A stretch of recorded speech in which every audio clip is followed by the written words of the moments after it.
Then we're going to take it, and in either a 4-inch tray or a 9-inch tray, we're going to just spend some time loading up the roller. Then we usually take it and roll it out a little. Then I'm going to take the shield here. I'm going to close the shield. Then we're going to put it a couple inches, can you see that? Away from the wall. We're going to swing in. You're going to go up. Down. Okay. And then if you kind of come in here and take a look, you'll see how close that gets to the very edge. Obviously, it's a lot faster than doing this by hand, by using a paintbrush or masking tape. Then when I'm done with that, there's this little ridge here, and I'm going to open the shield so it gets out of the way, and I'm going to just feather out this edge so that there's not a little ridge there. And there we go. Let's say we've edged a room and we're not going to paint for a little while, maybe 5, 10, 15 minutes. What I'll do is we'll go ahead and take the brush out of its holder. And this is just a water bottle that we cut the top off of, and we'll just drop it in there when we're not painting. And that way we can keep the paint from drying out in the bristles. And when we're ready to paint again, we'll go ahead and take it out. We'll swish it around. We'll take off any excess paint, and we will stick it back into the holder. And don't worry about it if it's wet. If it's wet, that actually helps the paint flow. Sometimes it'll make your line a little bit cleaner.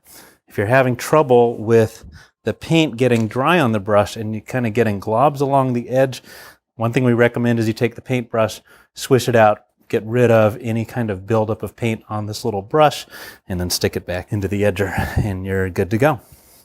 This is really important here. It says important, press down firmly here. And by here, we mean anywhere on the label. If we press firmly down here, we don't even need to grab it. What's going to happen is that the roller is going to be perfectly flat against the wall, which means that it's applying paint evenly from left to right. The other thing that's going to happen when we press down right here in the middle is that these two wheels are going to be firmly against the wall. When all 4 points are firmly against the wall, the brush, which is right here, as you can see, I'll do it upside down. When I press down, you'll see that that little brush is against the wall and it's pushing out, and so it's going to be pushing the paint right up to the very edge of the trim. If for some reason I don't push firmly here, but I take it and I lift the back 2 wheels off, which a lot of people will do, like lifting it up this way or this way, then that little brush is not getting onto the wall and isn't going to be painting up to the trim. So very important that you take it and you press firmly here. Now, a lot of people ask about right and left hand. So as long as I'm pressing firmly here, I can have it up against this trim like this, and the paint is going to be applied right up to the edge. I can turn it this way, and just by pushing firmly here and going up and down, I'm going to be painting the trim to the left. If I'm painting up against the ceiling, I can hold it like this, or even like this, or any way I can, but you want to be holding it here. You want to make sure that you're not lifting the 2 wheels off of the wall.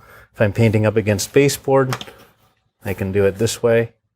And again, it's going to be positioning the brush exactly where it needs to be to paint up against the baseboard. On the MX and the XT, we have the brush adjuster lever right here. So this is important. If you're painting along and you see that brush isn't quite getting as close to the edge of the trim as you want it to, all you need to do is you need to take this little brush adjuster lever.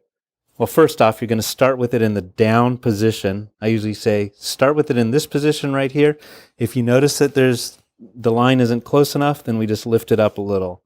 And then we'll paint a little more, and if it's still not the way you like it, lift it up even more, and then lift it up. Normally you won't have to lift it up any more than that right there. When you push it back down, if you want to push it back in, you'll move that lever back into the down position, and then you'll take your brush and just push it gently so it's all the way back into the socket. The other feature that we have on the MX is this quick release roller lever. When I've been painting, instead of having to wrestle the dirty painted roller off with my gloves or hands, all I do is I come up here, I press this lever, boom, I'm done. Easy, no mess.